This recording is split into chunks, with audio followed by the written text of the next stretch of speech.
नमस्कार, news room live देख रहे हैं आप और मैं हूं आपके साथ शीतल शर्मा। न्यूज रूम लाइव में आज बात होगी देश और दुनिया से जुड़ी तमाम बड़ी अहम खबरों की। छोटी बड़ी हर खबर आपके सामने होगी, बारीकी से जानकारी के साथ, मौसम से लेकर सियासत तक और सियासत से लेकर विदेश तक। आज की सबसे बड़ी खबर, बीजेपी अध्यक्ष पद के लिए आज नामांकन होना है और संभवतः नितिन नवीन के नाम पर ही आखिरी मोहर अध्यक्ष के पद पर लगने वाला है। आगे बढ़ते हैं, अगली मुख्य खबर आज की बताएंगे। किश्तवाड़ में सेना का ऑपरेशन तलाशी जारी है और ये ऑपरेशन किश्तवाड़ के घने जंगलों, छात्रों के इलाके में हो रहा है, जहां पर काफी घने जंगल है और कुछ जवानों के घायल होने की खबर भी सामने आई है। इसके साथ बात करेंगे मौसम को लेकर। मौसम बदलने जा रहा है करवट, ये इस वक्त की अहम जानकारी है। मौसम विभाग की माने तो मौसम करवट बदल सकता है और अब गर्मी बढ़ सकती है। बात होगी महाराष्ट्र की, जहां पर बीजेपी पूर्व मेयर के समर्थकों में झड़प देखने को मिली है और ये झड़प कुछ न कुछ नया रोचक तत्व सामने लेकर आती है।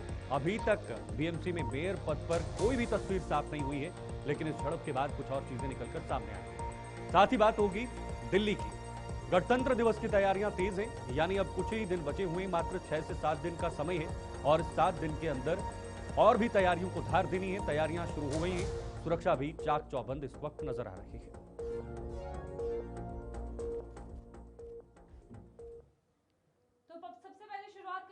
की बड़ी खबर के साथ, जहां पर भारतीय जनता पार्टी अध्यक्ष पद के लिए आज नामांकन जो है दाखिल किया जाएगा। बिल्कुल, देखिए नितिन नवीन आज नामांकन करेंगे और प्रस्ताव के तौर पर पीएम मोदी और उनके साथ साथ और भी नेता शामिल हो सकते हैं। निर्विरोध चुने जाने की संभावना है क्योंकि उनके मुकाबले में कोई नहीं है और पार्टी के सबसे युवा अध्यक्ष होंगे नितिन नवीन। आपको बताना चाहेंगे, उससे पहले नितिन गडकरी 52 साल की उम्र में अध्यक्ष बनाए गए थे, लेकिन नितिन नवीन मात्र 45 साल की उम्र में ही अध्यक्ष बनने जा रहे हैं। नितिन नवीन आज नामांकन भरेंगे और उन्हीं के नाम पर मोहर लगेगी, वही अध्यक्ष बनना तय माना जा रहा है। निर्विरोध तरीके से उनको चुना जाएगा और ये सबसे युवा अध्यक्ष बनेंगे पार्टी के। 45 साल की उम्र में अध्यक्ष पद तक जाना, ये उनके राजनीतिक भविष्य के लिए एक बहुत सुनहरा अवसर है और यहां से साफ तौर पर बीजेपी ने एक बड़ा संदेश दिया है कि युवाओं को साथ लेकर आगे जाना है। हालांकि कुछ ही दिन पहले जेन जी के रूप में एक बहुत बड़ा नैरेटिव देश में छिड़ा था नेपाल के बाद, और उसके बाद बीजेपी ने एक युवा अध्यक्ष को चुनना, ये सीधे तौर पर इन जेनजीज को के लिए या फिर युवाओं के लिए एक बहुत बड़ा संकेत दिया है कि सिर्फ करियर राजनीति के जरिए भी आगे बढ़ाया जा सकता है। राजनीति सिर्फ एक परिवार तक या विरासत तक सीमित नहीं है, कोई भी राजनीति में आकर अपनी वहां पर जो जगह है वो बना सकता है। ये एक बहुत बड़ा संकेत दिया।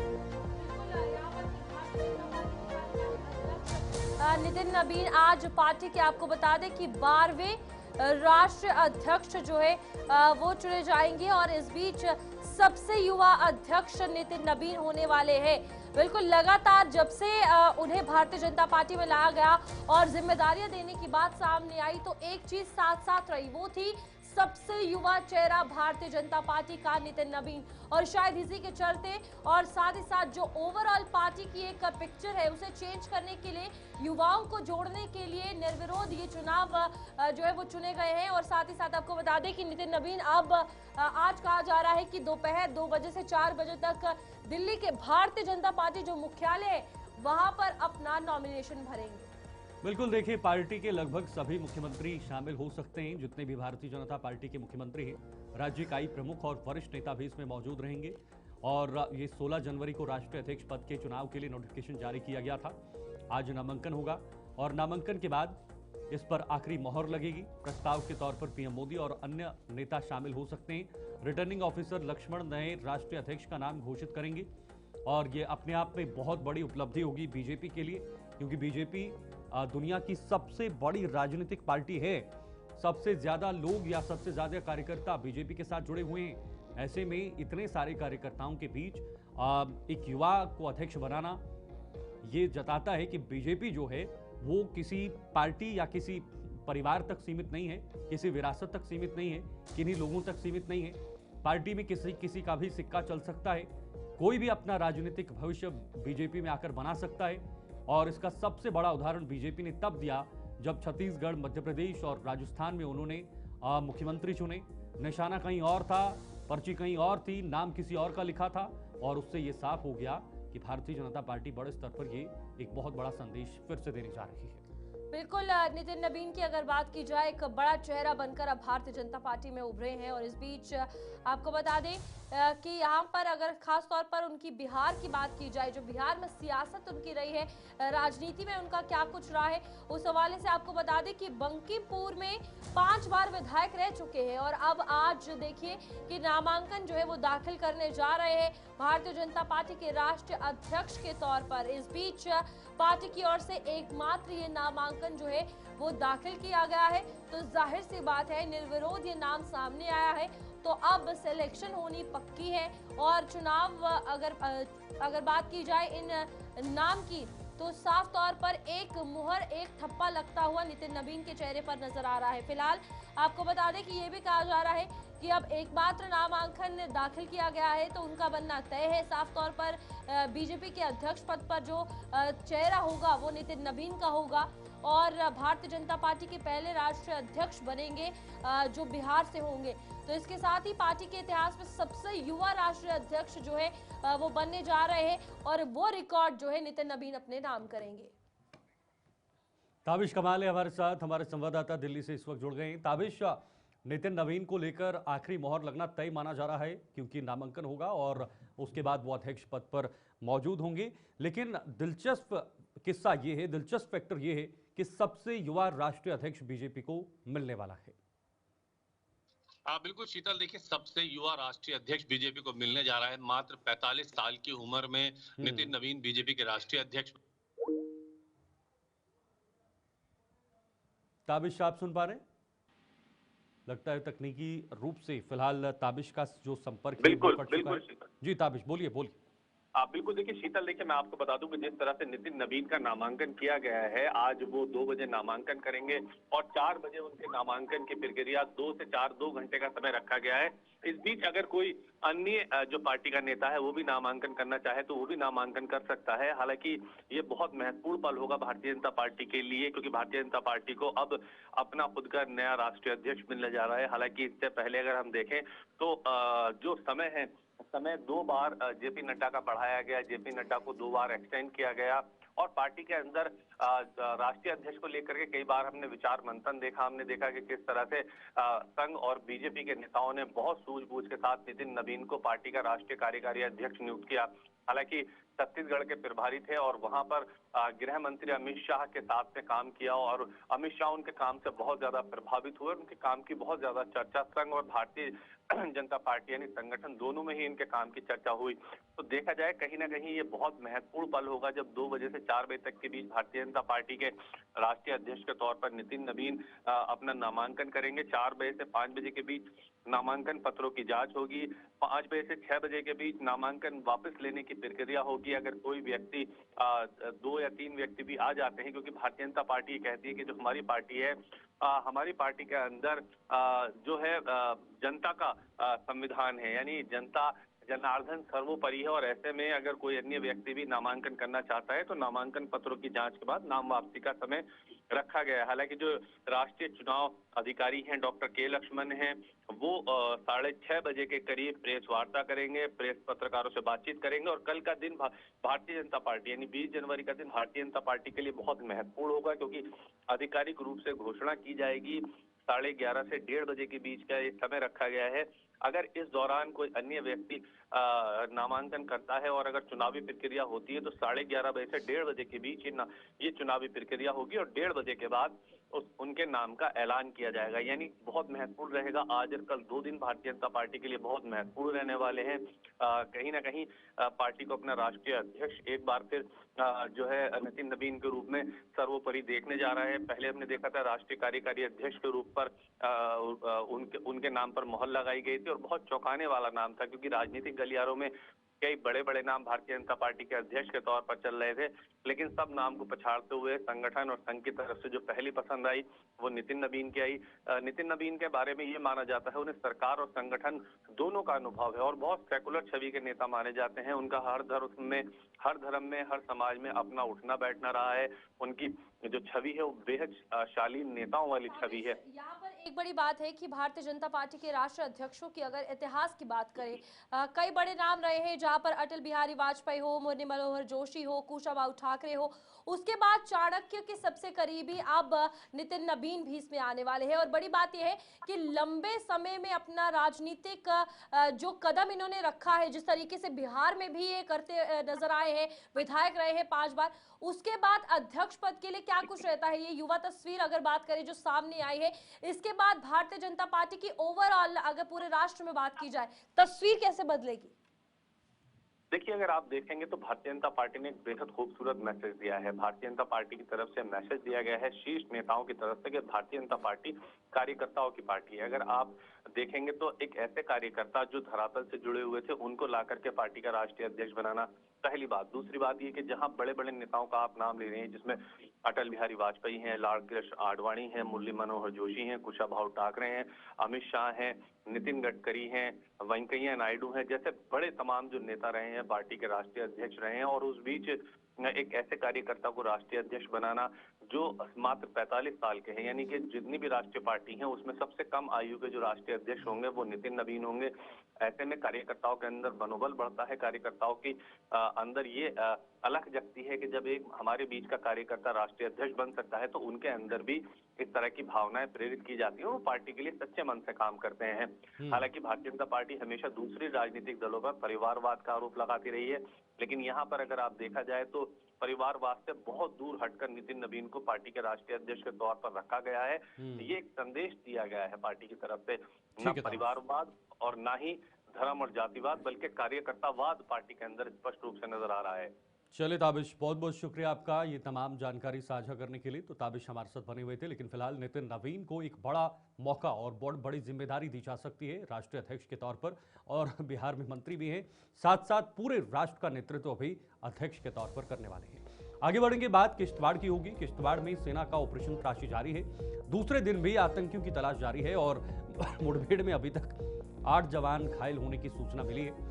लेकिन अभी अभी कुछ खबरें या दुखद खबर ऐसी भी चल रही है कि इसमें एक जवान शहादत प्राप्त किए हैं। हर एक गतिविधि पर इस वक्त नजर रखी जा रही है, क्योंकि बहुत घना जंगल है, डेंस फॉरेस्ट है, ऊंचे इलाके हैं और ठंड भी काफी ज्यादा है। उसके बावजूद चुनौती इतनी बड़ी है कि उन आतंकियों को ढूंढना, उनको मार गिराना है।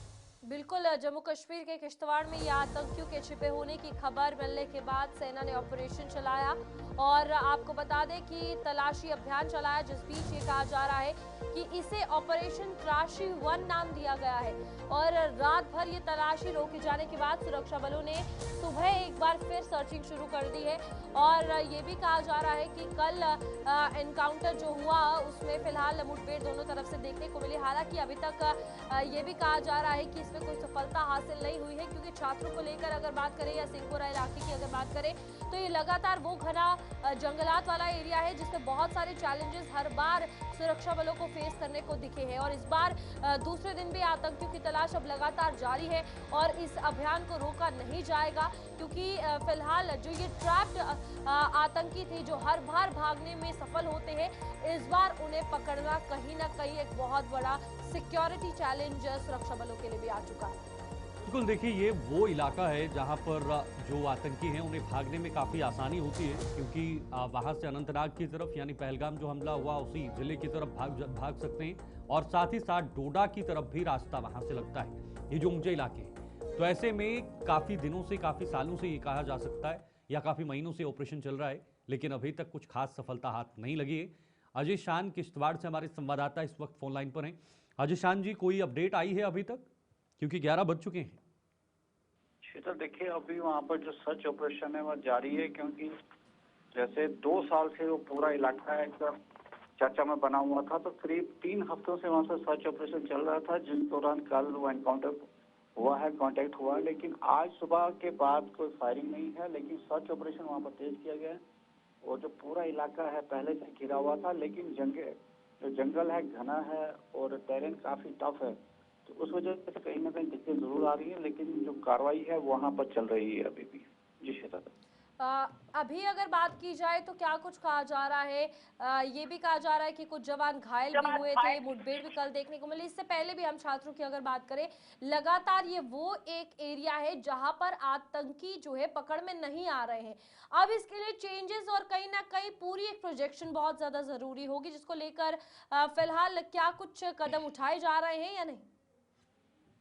देखिए, जहाँ तक एंटी मिलिटेंसी ऑपरेशंस की बात है तो ये काफी सीक्रेट ऑपरेशंस होते हैं और जैसे जैसे हालात डेवलप होते हैं उस तरह से उसमें अपडेट भी किया जाता है। लेकिन जो नई बात इसमें देखने को मिली है पिछले एक साल से, पैरा फोर्सेज जो है, स्पेशल फोर्सेज जो है, उनके कमांडोज को इंडक्ट किया गया है ऑपरेशन में, ताकि जो मिलिटेंट्स हैं उनको एलिमिनेट किया जाए। इसमें आरआर जो है वो भी प्रेजेंट रहती है, लोकल पुलिस और सीआरपी इन सब की वहाँ पर मौजूदगी रहती है। लेकिन कहीं ना कहीं जो टेरेन है और जो नेटवर्क इनपुट के लिए आना होना चाहिए, उसकी कमी के चलते दिक्कतें जरूर आ रही हैं। लेकिन कॉन्टेक्स्ट जो बार बार हो रहे हैं उसमें असफलता ही अभी तक सामने आई है। जी वाले बिल्कुल, लेकिन क्या मेजर चैलेंजेस हैं अजय जी वहां पर जो सफलता होने में देरी मिल रही है, देरी लग रही है?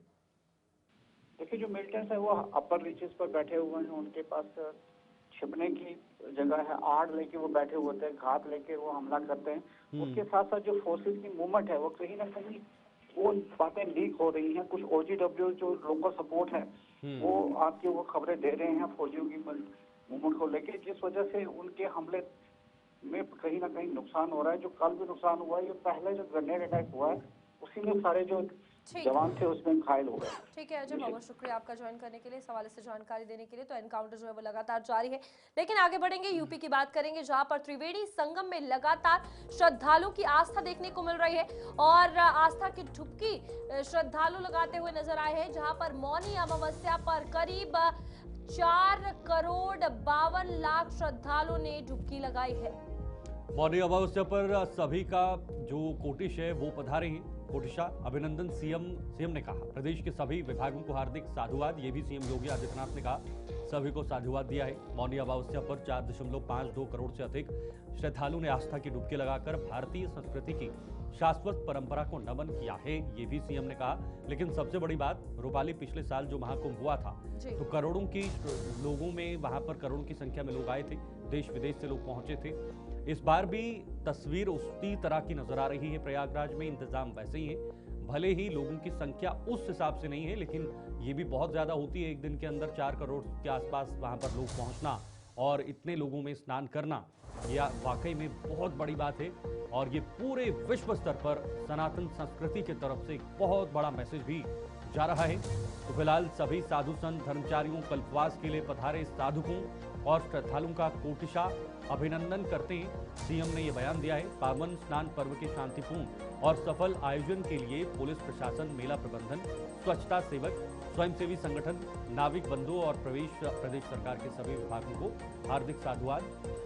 फिलहाल हमारे साथ राजवीर सिंह, ब्यूरो चीफ, उत्तर प्रदेश से फोन लाइन पर हैं। राजवीर, क्या अपडेट है? और बहुत खूबसूरत तस्वीर बन रही है, कल भी बहुत खूबसूरत तस्वीर सामने आई है, कई लोग वहां पर जुटे, स्नान किया, लगभग 4,52,00,000 के आसपास लोग पहुंचने की खबर सामने आई है। बिल्कुल शीतल, देखिए मौनी अमावस्या कुंभ का एक बड़ा स्नान पर्व माना जाता है। शाही स्नान इस दिन किया जाता है, तो जाहिर सी बात है एक बड़ा जनसैलाब उमड़ा था मौनी अमावस्या पे। और आपने सही कहा कि लगभग जो सरकार की तरफ से जो फिगर आउट किया गया है, तकरीबन 4,52,00,000 से अधिक श्रद्धालुओं ने मौनी अमावस्या के दिन संगम स्नान किया प्रयागराज में। अब देखिए, इससे पहले 2025 में जो महाकुंभ था उस समय भी मौनी अमावस्या के दिन तकरीबन 7.5 करोड़ से भी अधिक लोगों ने स्नान किया था। चूंकि ये वो 2025 का वो महाकुंभ था, ये इसे मिनी कुंभ के रूप में जाना जाता है, जो फिलहाल जो चल रहा है, जहां पर स्नान चल रहा है प्रयागराज में। तो इतनी संख्या, बड़ी संख्या में श्रद्धालु आए, उसके लिए सरकार ने बहुत सारी व्यवस्थाएं कर रखी थी कि किसी को कोई असुविधा ना हो। जितने श्रद्धालु आए हैं उनका स्नान बहुत बढ़िया तरीके से, बहुत बेहतर तरीके से हो सके, इसका खास ध्यान सरकार ने रखा। और जो सरकार के तमाम विभाग प्रयागराज मेला को देख रहे हैं, उन्होंने इस तरह की व्यवस्थाएं कर रखी थी कि किसी को स्नान के समय कोई दिक्कत न होने पाए। और 4,52,00,000 की जो संख्या है, ये अपने आप में बताती है कि जो श्रद्धालु हैं वो पूरे देश से लगभग श्रद्धालु आए थे। उन्होंने स्नान किया, साधु संतों ने स्नान किया, जो तमाम संतों के अखाड़े हैं उन अखाड़ों का शाही स्नान हुआ। तो जाहिर सी बात है एक बड़ा खासतौर पे हिंदू मैथोलॉजी का एक बड़ा स्नान पर्व है ये मौनी अमावस्या, और ये जो संख्या है ये बता भी रही है कि किस तरह से इस महापर्व को मनाया गया। शीतल, राजवीर, यहाँ पर जब ये मौनी अमावस्या का मेला शुरू हुआ, माघ मेला शुरू हुआ, यहाँ पर सबसे बड़ी प्रॉब्लम थी ट्रैफिक को लेकर।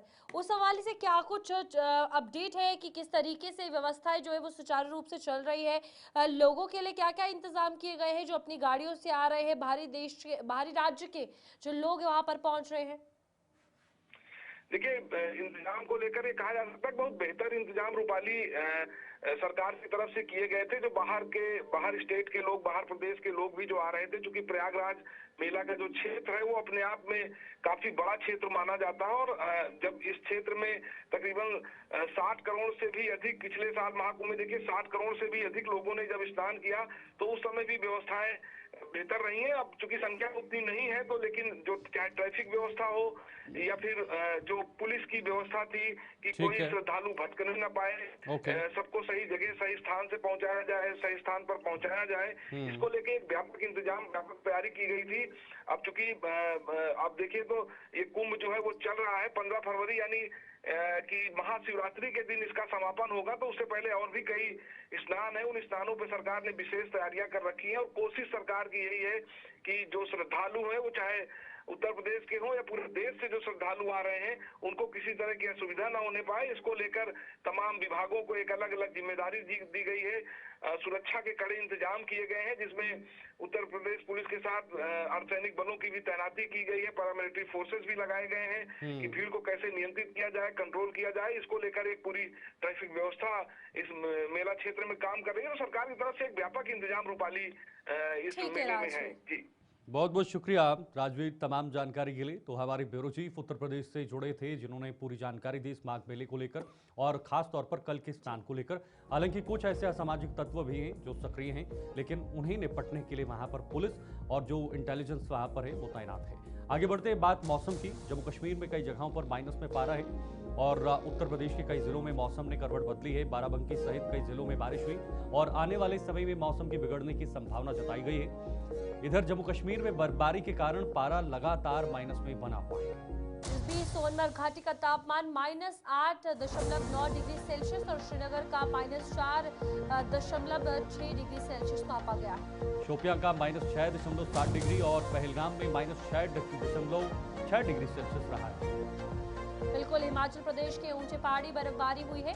हमीरपुर में तापमान 2.1 और ऊना में 2.7 डिग्री और मंडी में 3.9 डिग्री सेल्सियस रहा है। इधर पंजाब के अमृतसर की भी बात करें तो 1.7 डिग्री सेल्सियस तापमान वहां पर दर्ज किया गया। उत्तर के मैदानी राज्यों में, जिसमें पंजाब है, दिल्ली है, राजस्थान, चंडीगढ़, हरियाणा, यूपी में सर्दी का असर बना हुआ है। इन इलाकों में घना कोहरा भी छाया हुआ है। इधर पंजाब के हलबारा में सुबह से विजिबिलिटी बहुत कम है।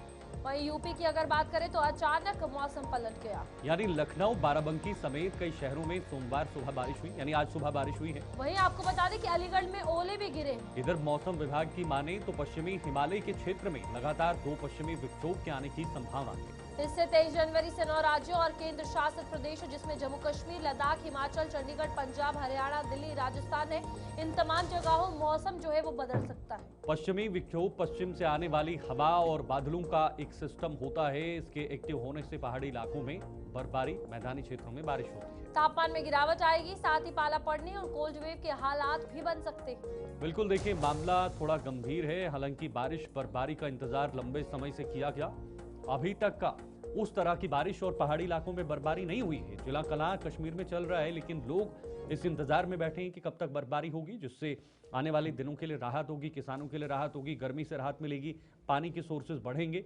लेकिन अभी तक ऐसा नहीं है। उत्तर भारत के कुछ राज्यों में जो मैदानी इलाकों में राज्य हैं, राजधानी दिल्ली, पंजाब, हरियाणा, ये तमाम ऐसे राज्य हैं जहां पर कोहरा तो बना हुआ है, तापमान कम है, ठंड बढ़ी है।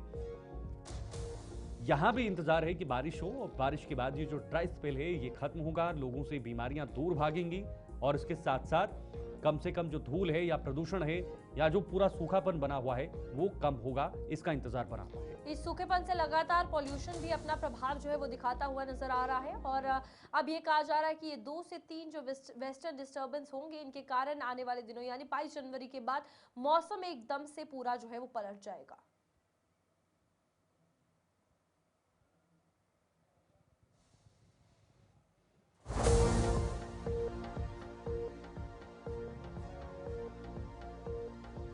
तो देखिए फिलहाल लगातार जो तस्वीरें हैं वो आपकी स्क्रीन पर हैं और कहीं ताजमहल तो आपको दिख रहा है, कहीं शेप हल्की सी दिख रही है, लेकिन पूरा ताजमहल नजर नहीं आ रहा, बंद है। इतना घना कोहरा, विजिबिलिटी बहुत कम है, इससे आवाजाही में खासा दिक्कत है, प्रभाव है। काफी हद तक जो हादसों का सिलसिला है वो भी बढ़ गया है इसी कोहरे की वजह से। गाड़ियां भी टकराई हैं। इधर 26 जनवरी की तैयारियां तो हो रही हैं, लेकिन उन तैयारियों में हल्का सा कोहरे का फीकापन नजर आ रहा है। और ये सिर्फ दिल्ली में नहीं, दिल्ली के एडजॉइनिंग एनसीआर में, उत्तर प्रदेश के कई जिलों में, उधर मध्य प्रदेश, महाराष्ट्र तक ये चीज़ें देखने को मिल रही हैं। गुजरात, राजस्थान, झारखंड, बिहार, हर जगह पर कोहरा ही कोहरा बना हुआ है।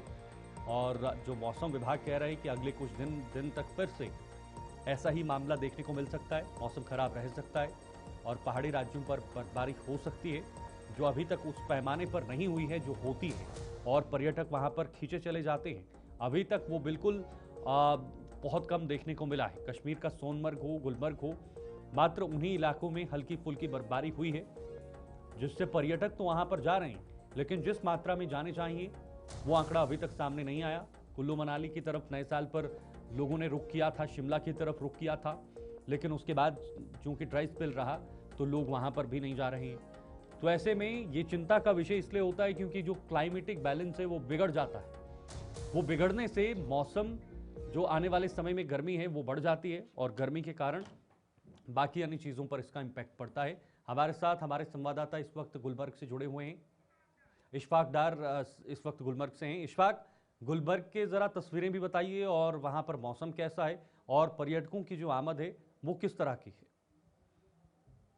जी बिल्कुल, अगर से बात करेंगे चिले कलान अपनी इख्तितामी की ओर जो है जा रहा है, क्योंकि 40 रोजा चिले कलान जिसमें काफी कश्मीर के जो मैदानी इलाके हैं या पहाड़ी इलाके हैं वहां पर शीतलहर होती थी, लेकिन आज और ये देखा गया कि चिले कलान में बर्फबारी जो है न होने के बराबर हुई है। अगर हम गुज़िश्ता सालों की बात करेंगे तो इस बार जो है बर्फबारी काफी कम हुई है। गुज़िश्ता सालों में इस वक्त जो है चिले कलान के इस आखिरी वक्त में जो है 4 या 3 फुट बर्फबारी हुआ करती थी, और इस वक्त में सयाती मुकाम गुलमर्ग जो पर्यटन स्थल है उसके बीचों बीच जो है यहाँ पर टंगमर्ग हाईवे पर मौजूद हूँ, और कुछ नजारे भी आप देख सकते हैं कि लंबी लंबी कतारें, यानी कि इतने सयाहों का काफी जमावड़ा जो है वो गुलमर्ग की ओर जा रहा है, क्योंकि गुलमर्ग के अप्रोच की पहाड़ी चोटी पर जो है 1.5 फुट के करीब अभी बर्फबारी जो है जमा है। अगर गुलमर्ग बाउल की बात करेंगे या मैदानी इलाकों की बात करेंगे, सुबह शाम जो खिली धूप है उस खिली धूप ने मकामी लोगों को काफी मुश्किलातों का सामना जो है करना पड़ रहा है, क्योंकि इससे है जो यहाँ पर बीमारियों का भी असर बढ़ गया है। और कहीं ना कहीं ये भी अब लोग कह रहे हैं कि अब दिल्ली की तरह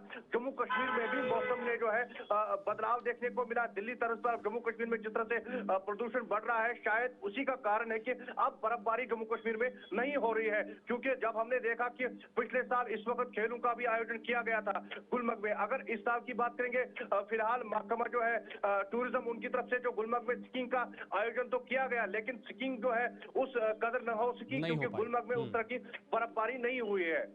बिल्कुल, ये तो एक तकनीकी टीम तय कर सकती है कि इसके कारण क्या है क्या नहीं है, इस पर हम पुष्टि तो नहीं करेंगे इशफाक, लेकिन आप ये बताइए कि गुलबर्ग में पिछले कुछ दिनों में जो पर्यटकों की संख्या है वो कितनी रही है? क्या पर्यटक अभी भी आ रहे हैं या उसमें भारी पैमाने पर कमी हुई है?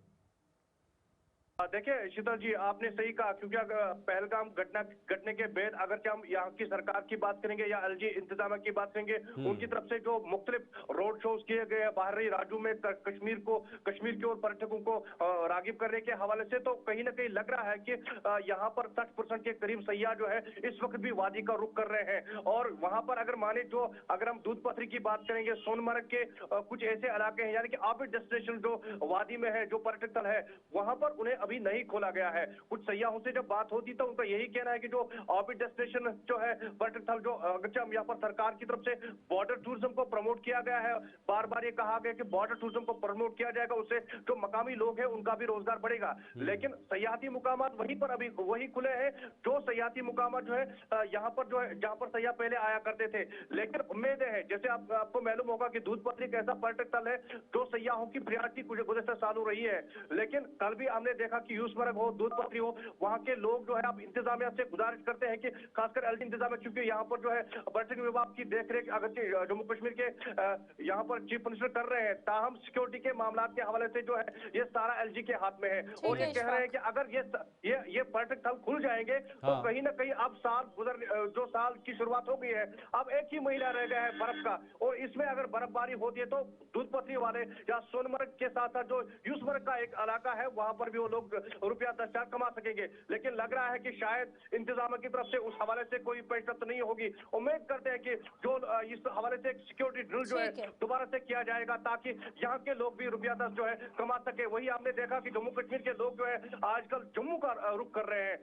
कल भी हमने देखा कि बहुत सारे लोग जम्मू जा रहे हैं क्योंकि ये अब जो है गर्मी से जो यहाँ पर भी पड़ रही है, अब जम्मू जाने के लिए जो है वो रुख कर रहे हैं। उम्मीद है कि अब जाके सरकार जो है। इशफाक, बहुत शुक्रिया आपका ज्वाइन करने के लिए। और आप ये देखिए कि मौसम के हवाले से अगर बात करें तो लगातार परेशानियां जो है लोगों की बढ़ती हुई नजर आ रही है। हालांकि 22 जनवरी के बाद कहा जा रहा है कि अच्छी खासी बर्फबारी कश्मीर में हो सकती है।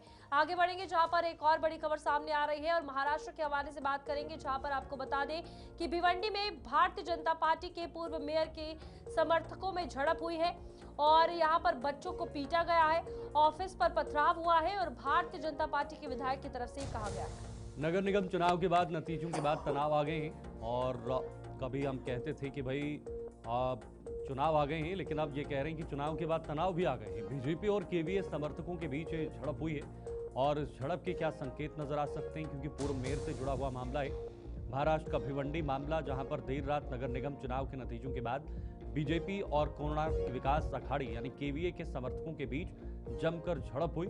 इसमें यह भी कहा जा रहा है कि बच्चों को पीटा गया है।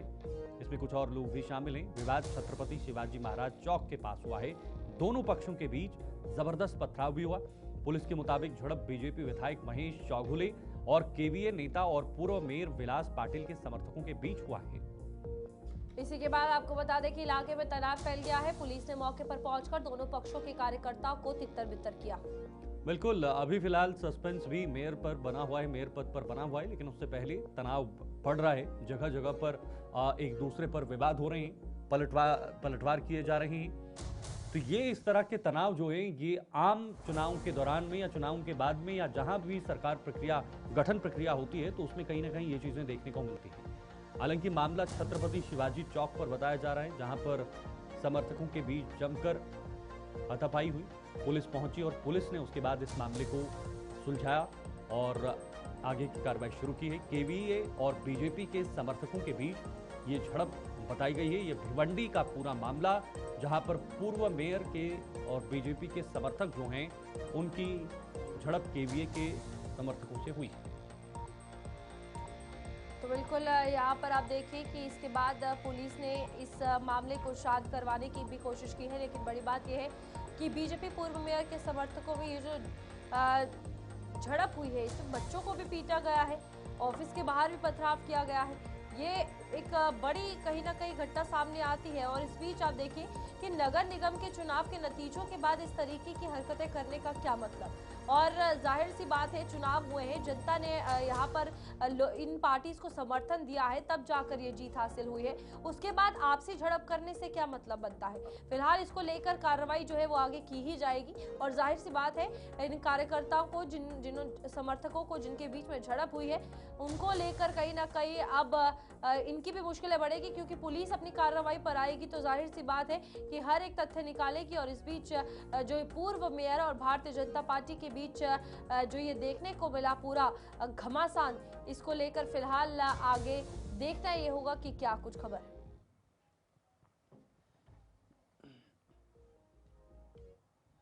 दिल्ली में गणतंत्र दिवस की तैयारियां तेज हो गई हैं। कर्तव्य पथ पर रोड की रिहर्सल जारी है और 77वां गणतंत्र दिवस 26 जनवरी को मनाया जाएगा, यानी कुछ ही दिनों के बाद ये राष्ट्रीय पर्व होना है। सुरक्षा और यातायात के कड़े इंतजाम अभी से किए जा रहे हैं, क्योंकि देश का सबसे बड़ा कार्यक्रम दिल्ली में आयोजित होता है, यानी राष्ट्रीय कार्यक्रम दिल्ली में आयोजित होता है, सबकी आकर्षण दिल्ली पर होती है। ऐसे में सुरक्षा और यातायात के कड़े इंतजाम किए गए हैं। विदेशी मेहमानों की मौजूदगी पर खास नजर या खास फोकस किया गया है। दिल्ली हाई अलर्ट पर है। अभी अभी जो दिल्ली में ब्लास्ट हुआ, उसके बाद सुरक्षा एजेंसीज के लिए और सुरक्षा बलों के लिए, पुलिस के लिए एक बहुत बड़ी चुनौती बनी हुई है कि आखिर गणतंत्र दिवस में सुरक्षा चाक चौबंद रहे, सुरक्षा एजेंसीज अलर्ट पर रहें। ये 77वां गणतंत्र दिवस परेड की रिहर्सल जोरों शोरों से जारी है। इसका रिहर्सल चल रहा है, तस्वीरें आपके सामने। इसी बीच सेना, अर्धसैनिक बलों और विभिन्न राज्यों की झांकियां परेड की अंतिम तैयारियों में जुटी हुई है। और इस वर्ष गणतंत्र दिवस समारोह के मुख्य अतिथि यूरोपीय परिषद के अध्यक्ष एंटोनियो लुइस सैंटोस का कोस्टा और यूरोपीय आयोग के अध्यक्ष उर्सुला वॉन डेयर लेन होने वाली है। उनकी मौजूदगी को देखते हुए सुरक्षा व्यवस्था कड़ी कर दी गई है और परेड मार्ग और आसपास के इलाकों में विशेष निगरानी भी रखी जा रही है। गणतंत्र दिवस समारोह में भारत की सैन्य शक्ति, सांस्कृतिक विविधता और लोकतांत्रिक परंपराओं की भव्य झलक देखने को मिलेगी। बिल्कुल, जो हर साल देखने को मिलता है गणतंत्र दिवस। और क्योंकि गणतंत्र दिवस संविधान से जुड़ा हुआ है, भारत का संविधान आज जिसे बनाया गया था आज़ादी के बाद, एक कमेटी बनाई गई थी और उस कमेटी ने उस संविधान को प्रारूप तैयार किया। 26 नवंबर 1949 को संविधान को तैयार किया गया और संविधान तैयार करने के बाद 26 जनवरी 1950 को ये लागू कर दिया गया। उसके बाद संविधान के दायरे में हर व्यक्ति को, हर देश के नागरिक को अधिकार प्राप्त है। चलिए एक और बड़ी खबर, जहां पर जम्मू में सुरक्षा व्यवस्था कड़ी कर दी गई है और इस बीच 26 जनवरी के मद्देनजर सुरक्षा के कड़े इंतजाम कर दिए गए हैं, क्योंकि मौलाना आजाद स्टेडियम में तलाशी अभियान चलाया गया है, जहां पर तमाम मशीन्स और साथ ही साथ डॉग स्क्वाड और बॉम्ब स्क्वाड भी मौजूद है और चप्पे चप्पे को खंगाला जा रहा है, क्योंकि 26 जनवरी को यहां पर भी भव्य समारोह, भव्य कार्यक्रम जो है वो होने वाला है। जहां पर आप देख सकते हैं तस्वीरें मौलाना आजाद स्टेडियम यानी कि एमए स्टेडियम की सामने आ चुकी है। आप देखिए सीआरपीएफ, आर्मी, पुलिस, तमाम जो सुरक्षा बल है वो वहां पर मौजूद है और अंदर बाहर हर एक जगह पर पैनी नजर और चप्पे चप्पे की निगरानी और चप्पे चप्पे को खंगाला जा रहा है, ताकि किसी भी तरीके की कोई भी लापरवाही इस 26 जनवरी को ना हो। बिल्कुल, देखिए मुख्य कार्यक्रम 26 जनवरी का जम्मू के एमए स्टेडियम में होना है, जो राज्य स्तर पर कार्यक्रम होता है। ऐसे में एमए स्टेडियम को अभी से खंगाला जा रहा है। तस्वीरों में आप देख सकते हैं किस तरह से सुरक्षा बल मौजूद हैं और चेकिंग अभियान चलाया जा रहा है। गणतंत्र दिवस के मद्देनजर इस समय सुरक्षा व्यवस्था को कड़ा कर दिया गया है। मौलाना आजाद स्टेडियम को सुरक्षा बलों के हवाले कर दिया गया है और इस समय पैनी निगरानी रखी जा रही है। डॉग स्क्वाड की टीम और इसी के साथ बॉम्ब स्क्वाड की टीम जो कि हर एक पर जो है वो इस समय जांच कर रही है। हर एक चीज की इस समय जो है वो छोटी से बड़ी चीज की समय निगरानी जो है वो रखी जा रही है और इस समय जांच की जा रही है। ये तस्वीरें आप देख सकते हैं जहाँ पे डॉग स्क्वाड की टीम और बॉम्ब स्क्वाड की टीम जो है वो मौलाना आजाद स्टेडियम में पहुंचे और आसपास के जो इलाके हैं उनमें भी यहाँ पर जो है वो जिस प्रकार से तलाशी यहाँ पर जो है वो की जा रही है और पूरी तरीके से अगर कोई संदिग्ध वस्तु यहाँ पर पाई जा रही है तो उसकी जांच भी की जा रही है। आप देखिए कोने कोने को यहाँ पर जो है वो चेक किया जा रहा है। बॉम्ब स्क्वाड जो कि पूरी तरीके से इस समय छोटी से बड़ी वस्तु पर जो है वो निगरानी रख रहा है और इसी के साथ डॉग स्क्वाड जो कि आप देखें कि किस प्रकार से जो है छोटी से बड़ी वस्तु को जो है वो पूरी तरीके से जांच इस समय की जा रही है। गणतंत्र दिवस के मद्देनजर सुरक्षा व्यवस्था इस समय कड़ी कर दी गई है और इसी के साथ पाकिस्तान लगातार जो है वो प्रयास करता है कि जम्मू कश्मीर में अशांति फैलाई जाए और जो है वो गणतंत्र दिवस को जो है वो कहीं ना कहीं त्योहारों को जो है वो त्योहारों में जो है वो अशांति फैलाने का जो है वो काम पाकिस्तान के द्वारा किया जाता है। लेकिन इन्हीं प्रयासों को विफल करने के लिए इस समय सुरक्षा व्यवस्था को जो है वो कड़ा कर दिया गया है और आप देख सकते हैं कि यहाँ पर जवानों को जो है जिस प्रकार से डॉग स्क्वाड हो या फिर बॉम्ब स्क्वाड हो, आप देखेंगे यहाँ पर पूरी तरीके से जो है वो जांच की जा रही है, तलाशी यहाँ पर की जा रही है। जो भी छोटी से बड़ी वस्तु है उनकी पूरी तरीके से समय जो है वो पैनी निगरानी उन पर रखी जा रही है। चलिए न्यूज रूम लाइव में अभी के लिए फिलहाल इतना ही। मुझे और मेरी सहयोगी को दीजिए इजाजत। आप बने रहिए हमारे साथ, खबरों का सिलसिला जारी है। नमस्कार।